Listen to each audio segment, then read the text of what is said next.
place often, right?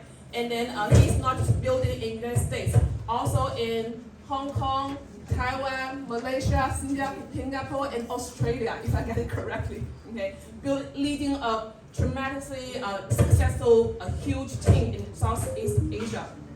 And he's also father of two and a husband. And then we thank you that his family coming to here as well.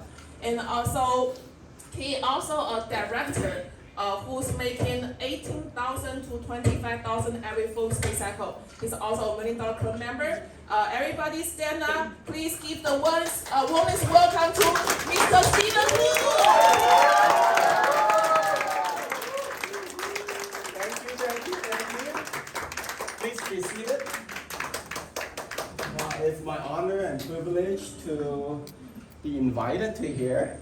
But before we started today's session, I need your help. In Dallas, Texas, they are having a local at the moment. And they're promoting their next logo, which I'm going into their place to do it in September.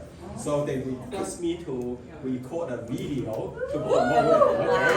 So I'm going to be introduced a little bit myself, and at the end, and I would say, we are, everybody say shop.com. How's that? Okay, let's do it, okay? Hi guys in Dallas, Texas. This is Stephen Hu. I'm doing a local in San Diego, California. And I thanks for Richard and Stephanie's invitation.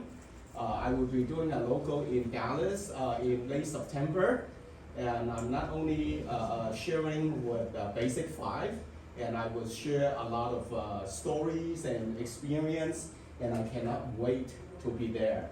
And so, buckle up, I'm coming. So right now we are having a local in San Diego, and we're full of energy.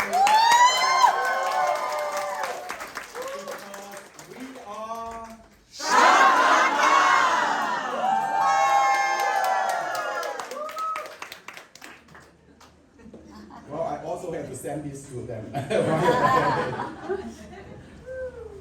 There you go, done. All right. Okay, I'm very excited, although San Diego, I've been here for a couple of times and for a couple local, and also I see many of your faces in LA trainings. So we are kind of like brother sisters, right, in a way, in the American family. Before I go into today's topic, I would like to kind of like introduce myself a little bit. I was born in a family that with 5 kids, and I'm the little one. My parents know how to have kids. And they have 4 kids in the first 6 years. And then 6 years later, I was born. Wow. So pretty much it looks like I'm the accident, right? So when I grew up, I kind of grew up by myself because all those play together and I'm the little one. And so I am very introverted, I'm very shy. I don't really talk much and doesn't have a whole lot of interaction with them. After school, at age of 20, I got an opportunity to come in here as a foreign student. So back then, if you know that, back then in China, it's very poor, doesn't have a whole lot of opportunity. By the way, I was in Guangzhou. So I took the opportunity, and again, that's accidentally, I got the opportunity to come. So I came with $300 in the pocket. I came to LA and started working. My first job is working in a motel in Burbank, and then changing a few jobs, and I landed in a photo shop. And I like photography, and so that job was perfect for me. So I was able to make decent money to put myself to City College and things like that. And after I worked for this boss for 5 years, and one day when I go to work, he just handed me an envelope and I was fired. And age of 26, that's a big lesson in life. I don't know if any of you being fired in the past, don't raise your hand. Because that feeling is awful.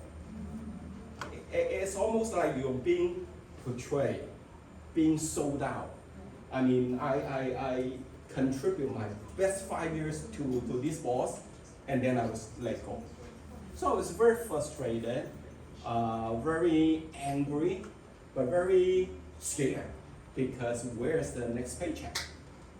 But actually, I found a new job on the same day. Because somebody wanted me to go to work for him, for her, and they said, oh, I'm loyal to this boss, and so forth. So once I fire, I'll just go there and say, are you still open for me? And she says, yes. But after I got that job and did it for 1 day, in the evening, I was thinking about, well, if you work for somebody, and that particular decision to keep you, to raise, to let you on vacation, every decision is controlled on your boss. And that's pretty sad.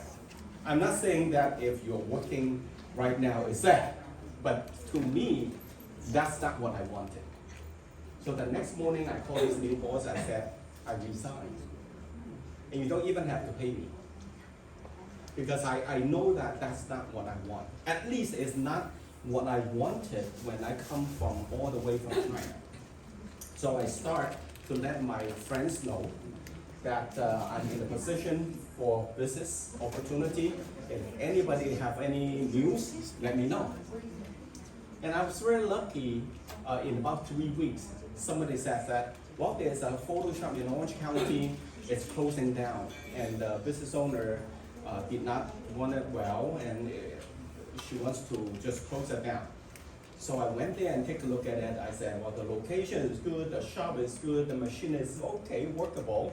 So the only solution, probably the owner doesn't really put the heart into the business. So if I were to pick it up, I may have a chance. So I started the business, although back then I don't have money. I was a foreign student, so our tuition is very high. So whatever I made, I pretty much put into it. But yet, I don't want to go through the same thing, that what they call that, the wheel, hamster wheel, right? I don't want to go through that. So once I decided to go into business, I tried every way to make it happen. And so what I found is that somehow I had 7 credit cards in my wallet. So I maxed out every one of them to start my business. But I think it's because that burning desire. I want to make it happen. In 6 months, the business was broke even. And then from then on, it took off, and then 2 years later, I opened the second one. 2 years later, I opened the third one. So I operated these 3 photo shops for 16 years. So everything back then, it kind of like happened accidentally. But I still keep pressing on. And so, I mean, after 16 years doing my photo business, it was good at one time, but not for long. When digital camera becomes popular, my business was like going down so rapidly.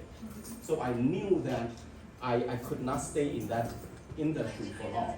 So I was actively looking for opportunity. But you know, in traditional business, all businesses takes a lot of money to start, and also you have to face a lot of risk. So I was keep just looking. I look at restaurant, and restaurant, I mean, it's probably the last business you want to go into restaurant.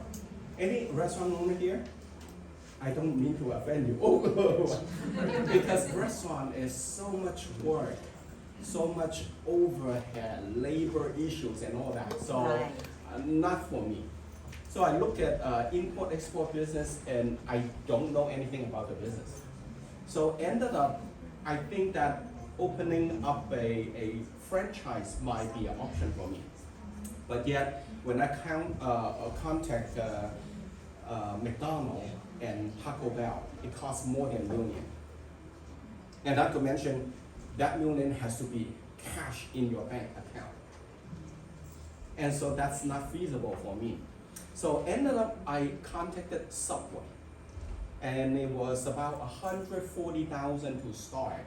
And back then I was doing quite well. I said, well, that's probably the most doable plan for me. So I started actively contacting them, getting information. And one of my customers told me that, I'm checking out a business opportunity. Do you want to come along with me? And you would think that I'm looking for opportunity and somebody right now is offering an opportunity, I would jump into it, right? No, I say no. And then a few days later, he came in and said, oh, do you want to go? There's another session. I said, no. The third time I say no. Because for myself, there's two issues that I make that decision. Number one, if you want to go into business, you definitely know that person well. And this person is just my customer, I don't know him. And so it kind of sounds weird, you know? Although I have never know anything about network marketing, so I don't have prejudgment, but it's just like, I don't feel comfortable saying yes to look into it. And number two is that I'm not rejecting that person or the opportunity because he did not tell me what it is. I'm rejecting change. Right. Isn't it the case that it could be yourself or could be your prospects? A lot of time you look at that person, every time you talk to them, they complain. But once you open your mouth and say, oh, there is an opportunity, they say no. Because they're not rejecting you. They're not ready making that change yet. I was one of them. And so that particular experience gave me a kind of inspiration in the way when I do the business that I don't give up. Later on, I will share some of the experience in Hong Kong. Somebody just gave me a name in LA, Temple City. Went to Hong Kong, contact this person. She says no. I keep follow up for 5 years. Wow. And 5 years later, she came in and she brought in 100 people in the first year. Wow. So is that worth it to wait 5 years? That's Yeah. good. But don't wait everybody for 5 years. So in the way that when people say no, it doesn't really mean no. It means maybe I'm not ready yet. It's not my good timing, and I have family issues, job issues, so and so forth, right?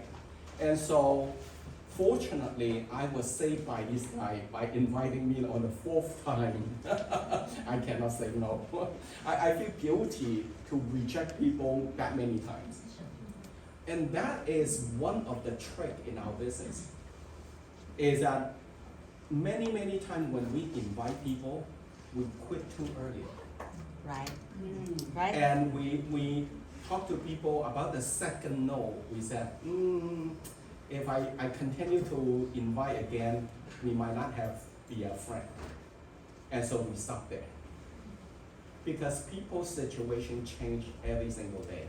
So you have to myself, I keep inviting until to a situation saying, hey Steven, tell you what, don't do that again, otherwise we're not friends anymore. If I go to that point, I will probably stop, but I have never encountered once. That means everyone is an opportunity to keep pressing on. So he invited me the fourth time. I said, oh well, what the heck, okay.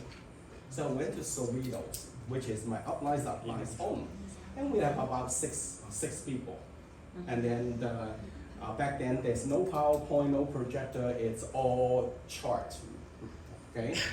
But that particular night, I saw something.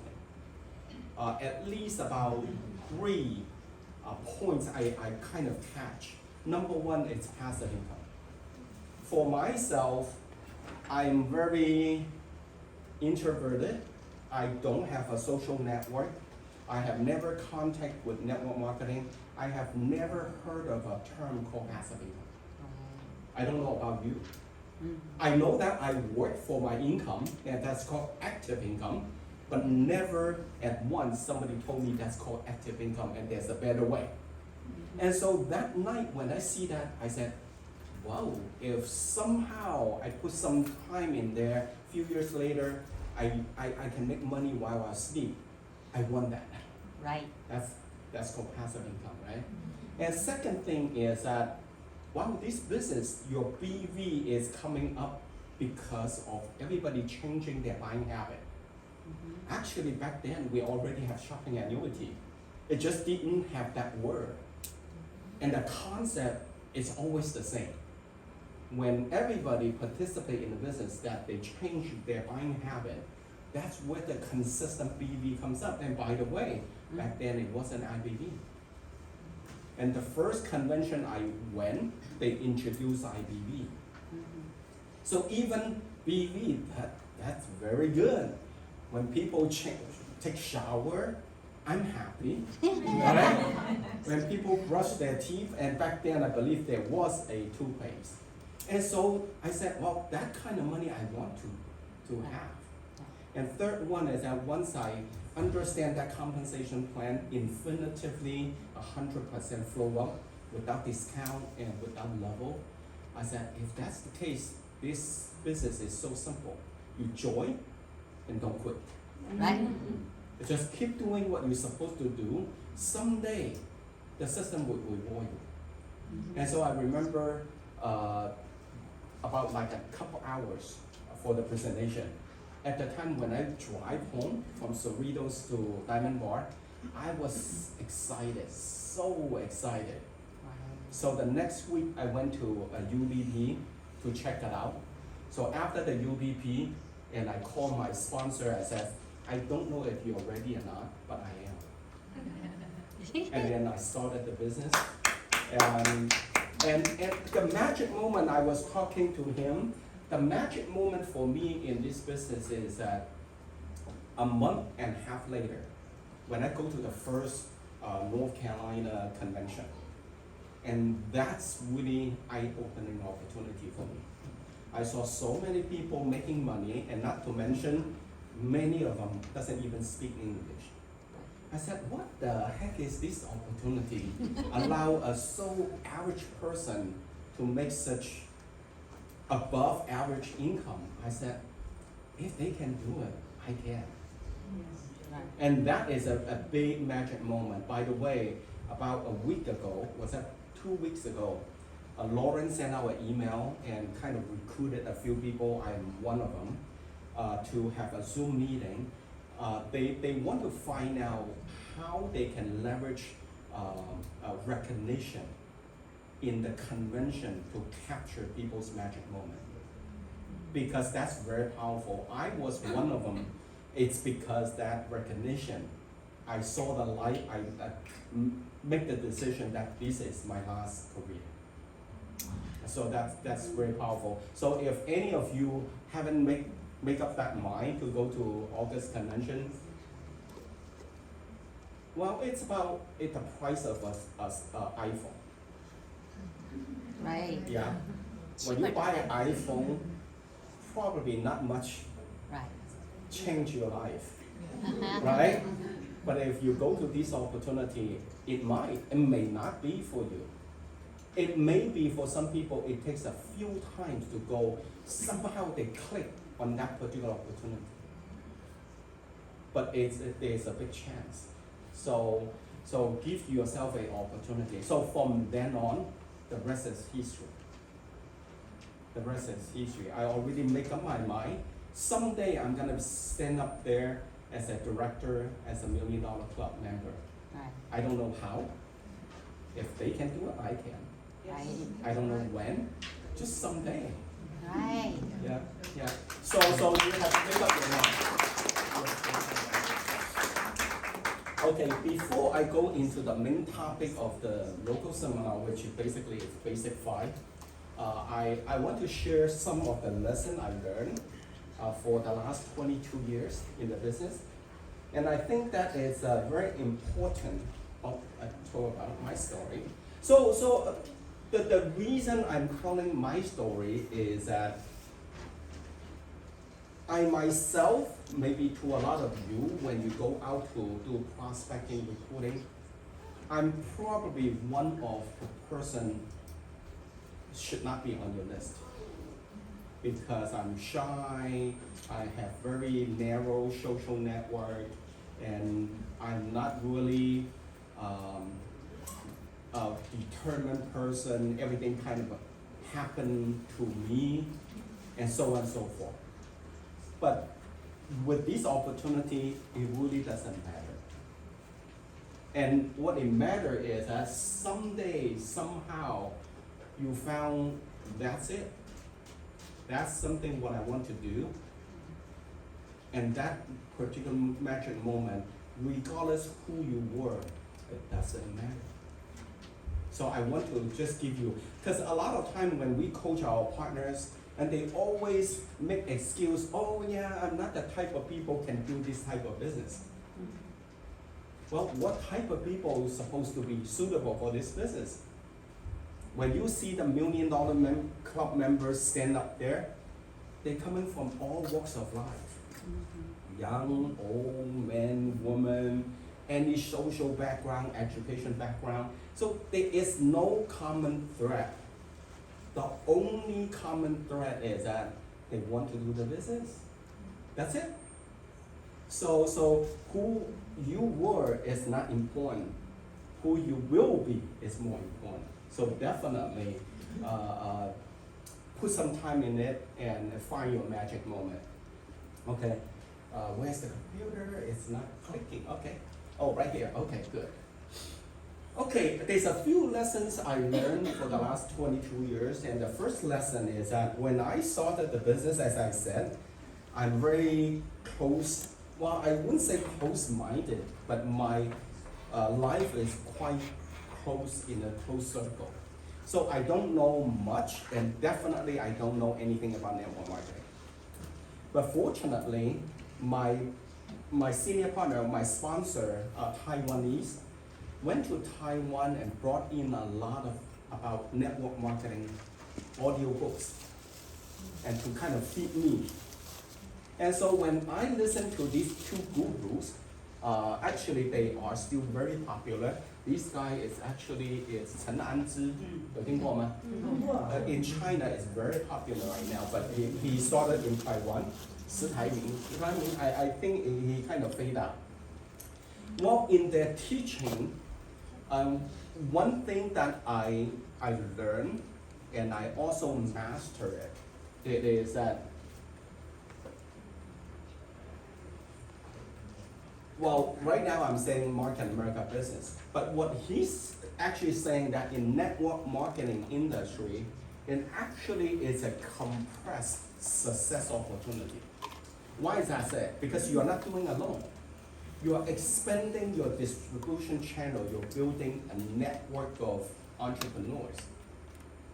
Although a lot of time when we go out and talk to people and they say, oh yeah, one of those things, right? Hey, but this industry has been in existence for 70 plus years now, and it's bigger than ever. Why something people are not really keen to it, but yet it grew over the years? It gotta be some advantage in the business that people are not paying attention to. And one of the advantage is the networking power. So isn't it what we promote in our business, 2 to 3 year plan versus 45-year plan? If you can put a hard-working 2 to 3 year to replace your 45 years, who doesn't want to? Who doesn't? Everybody wants to. Because even your elementary school teacher, a student, it's better 2 to 3 than 45, right? But unfortunately, or maybe fortunately, a lot of people listen to it and then they jump into the 2 to 3 year plan. And they really want to get the 2 to 3 year plan result. But they forgot one thing. If success can be compressed, challenges also compressed. Right. And somehow when they got into the business, they got that, they want that. They don't expect that. Or the person who invited them to join the business did not tell them that in the next 2 to 3 years, it is the most hardworking year in your life. but it's worth it. Right. And a lot of time, I attend a lot of UBPs around the world, different country. I hate to listen to those speakers saying that, oh, this business is so easy. 2 to 3 years, you come in, you just convert your spending into earning, you're done. That's BS. If that's the case, the whole American would be market American people, right? Right. No. Nice. It's a lot of work, and you, Right. I don't know, here everybody recording, okay, you have to eat a lot of shit. Yeah, there's a lot of challenges that you have to face that you don't have to face in your life. You can totally quit in your life, but in this business, you just eat it and walk away or continue to go forward. Right. Some of them are reasonable, some of them unreasonable. So what? Because you want the unreasonable income. Right. For most of us, it's not reasonable for us to get a 2 to 3 year plan and get 100,000 a year. And if you want that, you eat that. Right. And a lot of people don't expect. For myself, I'm very fortunate by understanding that in the early years. So along the way, when I bump into that situation, I just eat it. There's no negotiation. The only negotiation is that continue to doing it and obtain that income, or you give up right now and all you have done is just like disappear. That's not what I wanted. So understand that is very, very important. Because a lot of time, most people quit because they don't expect what they have to face. And so once you have that expectation, when it happens, you just deal with it. Okay, second lesson. I was very fortunate. My upline sponsor retail a lot. So he keep putting BV onto my left and right bank. So in about 4 months, close to 4.5 months, I'm already reaching 4,800 and 5,200. So I was very excited, and I talked to one of my church friends, and he is willing to come in. So when he come in, and it would be like my first cycle, right? So I was very excited, invite them, husband and wife in my house, and sitting at dining table, we are kind of explaining and signing up, right? All of a sudden, my upline called me and saying, hey Steven, what's happening?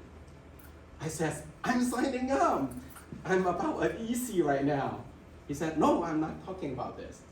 How come your BV is 0, 0? I don't know. I'm still new, 4 months in the business. I said, tell you what, we'll take care of that later on tomorrow. Let me sign up this guy first. Right.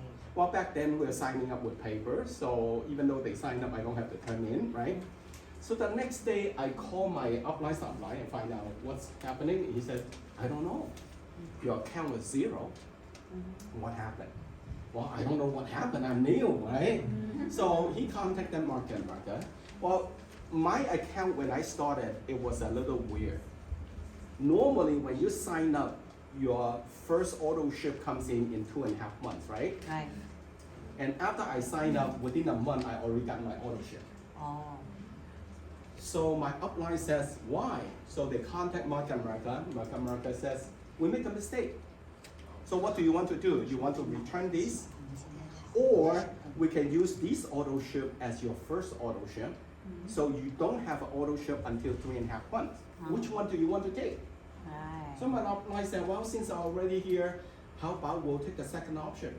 We'll treat this as the first auto ship. So after 3.5 months, the second one. And so happened, we kind of forgot about it. And when I get the first check, we thought that the system would bump up to 100 BV on automatically Right. meet that requirement. But actually it did not happen. Ah. So it counting my first auto ship after I got my check, it maintains on 50 BV, and so I got flushed. Ah. And so they contact company and say, they said, Nope. We make the mistake, we corrected it, and now it's your mistake. We are system. System, that means what? The system take care of that. You did not do what you did, what you haven't done, well, that's what you face. So no matter what we talk, and nothing we can do about it. Right. And they have reason. I mean, it's legitimate, right? So I wouldn't stop there. Right. So I wrote a letter and saying that I joined the business. I really want to do the business. I attend the convention in a month and a half.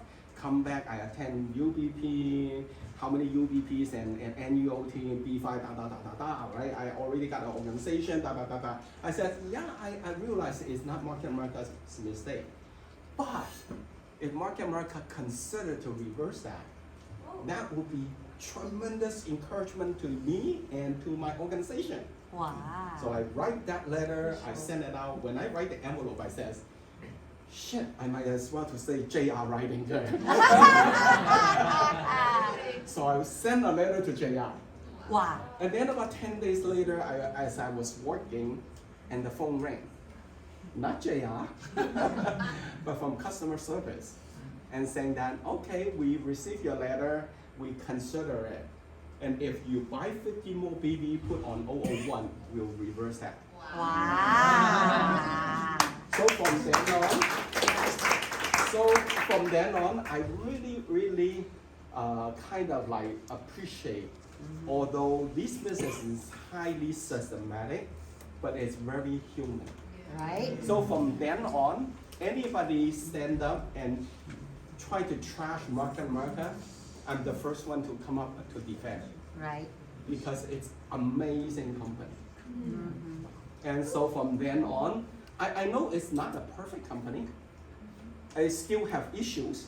I just called them yesterday, and they sent me a package, and the postal service never come. And now it's about like 20 some days. I said, well, tell you what, I'm the consumer, I pay for it, you're supposed to get the product to me. Whatever shipping issue, you deal with them. Right. And they said, yeah, we'll do that. Right. We understand that it's a big company. They send out thousands of packages every single day. Right. But we give them credit by, even though it's highly systematic, they're very human. Right. Yeah. Okay. So the third lesson, if I can get it to work. Oh, when I go to Hong Kong, it was 2005. Anybody saw this movie? Yes. Oh yeah, really? Playing in the US? Really? Okay. When I go to Hong Kong to build a business, I saw this movie. It's an Indian movie. These three friends, they go through their thick and thin throughout their lives. And they make a lot of mistakes, and some of them are quite fatal. One of them tried to suicide. But the whole